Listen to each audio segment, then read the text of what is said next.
my channel. My name is Adiolu.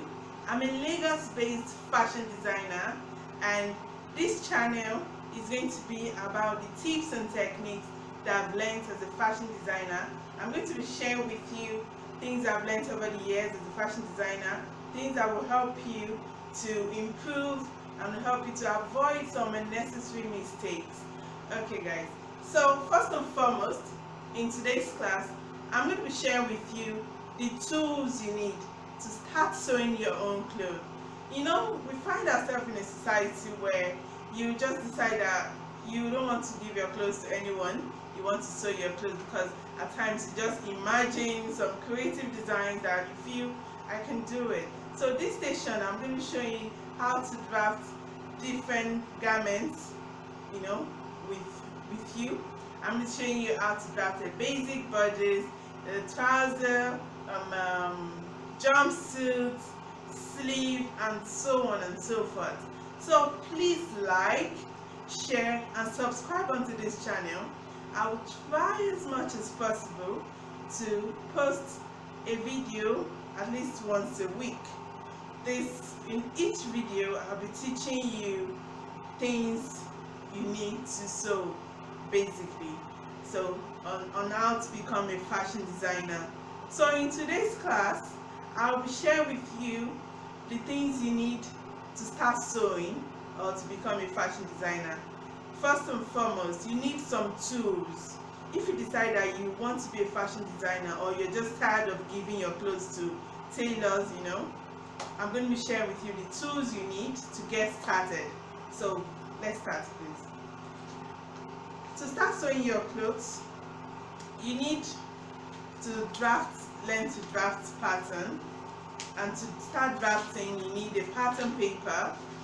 This is a pattern paper, and this particular one comes, this wide, but this is a lighter version of it.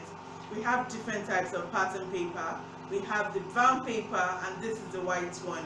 There are some times where you find the white paper that has some dots on it. Those ones are really helpful as they help you to know your line is straight or no. But this is the type I use, and it's very useful as well. Once in a while, I do get the brown ones as well, which can also get the work done. Okay, so the next thing you need to get started on this journey of becoming a fashion designer is a ruler. To draft a pattern, you need a ruler, as you need to rule on the paper. With this, you will get a straight line.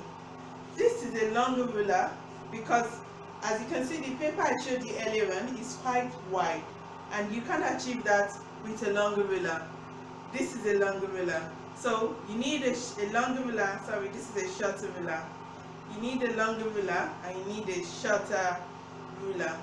The shorter ruler, don't mind this one, it's a flexible ruler which I got because of my son. He kept breaking my short rulers, which are made of plastic. So I decided to get this, and it's been really useful, as you can also use it to measure around curves. When you start drafting, you will know the importance of this. So the next thing you need is a pattern curve. You can use this for your armhole curve or your hip measurement on your skirts. You can use it to shape out your hip measurement. A pattern curve is quite useful, as you would find yourself bringing out, you know, you need to shape out curve or armhole. So there are different types of this pattern curve in the market. Whichever one you buy, just make sure it suits what it is you'll be using it for. The next thing, which a tailor cannot do without, is a tape measure. This is a tape measure, and it comes in inch measurement and in centimeter measurement. Some fashion designers make use of the inch measurement, while some make use of the centimeter measurement. Depending on what it is that you are doing or where it is you learned, they both are useful. I make use of the both. I make use of centimeter and I make use of inches as well. So along the line of showing you different classes of mine and showing you different things, you will see how I make use of each of this. sides of the tape measure. The next thing we need is a tailor's chalk. This is very useful as you would use this to transfer your pattern, what you've drafted, onto your fabric. So you need a tailor's chalk to mark your measurement and trace this onto your fabric. The next thing we need is a pencil. Whichever pencil you purchase, it doesn't matter. This is a fat pencil and it gets the work done for me, so it's also good. And this is a tracing wheel. When you start drafting, I will be showing you a lot of drafting methods on this channel, and we will be making use of this tracing wheel as much as often, very often. So we have different types of this, but this is the one I'm showing you right now. So the next thing we need is scissors. I'm holding 2 scissors, and this is because we need a paper scissors and a fabric scissors. You need to ensure that you have 2 scissors, and make sure you use one for your paper and one for your fabric. This is because when you start drafting, you realize that when you use a particular scissors for your paper and use it for your fabric, it gets blunt on time. That I realized very much late. I realized it later on. So now I've secluded my scissors. This one is for fabric and this one is for scissors. When you start this on time, you will realize that you keep your scissors and you have them over the years. You don't need to keep changing scissors. The next thing we need is our tailor's pin. Tailor's pin is very important, guys. Please try and purchase one. Don't try and assume that, oh, I know the accurate thing to sew. You need to make 2 things together to sew and make it come out as a finished garment. So to make sure that you don't make a lot of mistakes, I think it's advisable that you get a tailor's pin and always pin your project. Whatever it is you're sewing, try as much as possible to pin them. It gets the work done faster and you don't need to loosen as much as often now. So the next thing I'll be showing you guys is a glue stick. This I use for drafting. I use it to pin, to put the papers, to stick the paper onto each other. I will be showing you how I use this later on my channel. The next thing is a seam ripper. Guys, for so long I didn't know this existed. I don't know, for some reason. All the places I learned, it felt as though this wasn't in Nigeria, I don't know.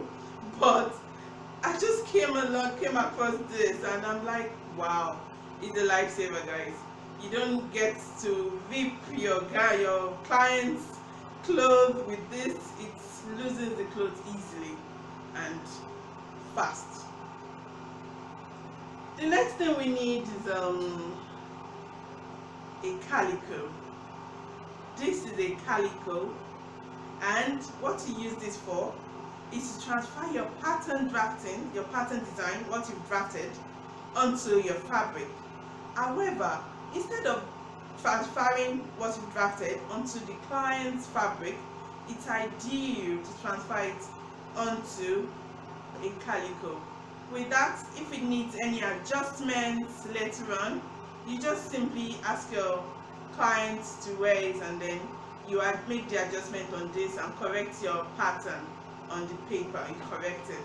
So this will make you avoid, spoiling clients' fabric and getting them to sue you or whatsoever. You can avoid all that, please, guys. Get a calico. So, and the last thing I'll be showing you is a sewing machine. We have different types of sewing machine. We have the blackhead machine, and that is the manual one, which a lot of people use in this part of the world. We also have the tabletop that makes use of electricity, and we have the industrial machine, which is that which I'm touching right now. I'm going to be showing you on the course of this station, on this channel, how to use an industrial machine and different types of things later on. So today I've simply just showed you the things you need to get to start sewing your own clothes.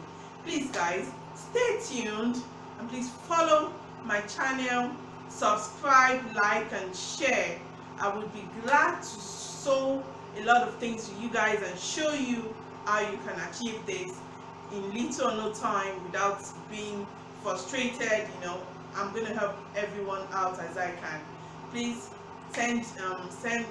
put your comments in the comment box below. I would really appreciate any question.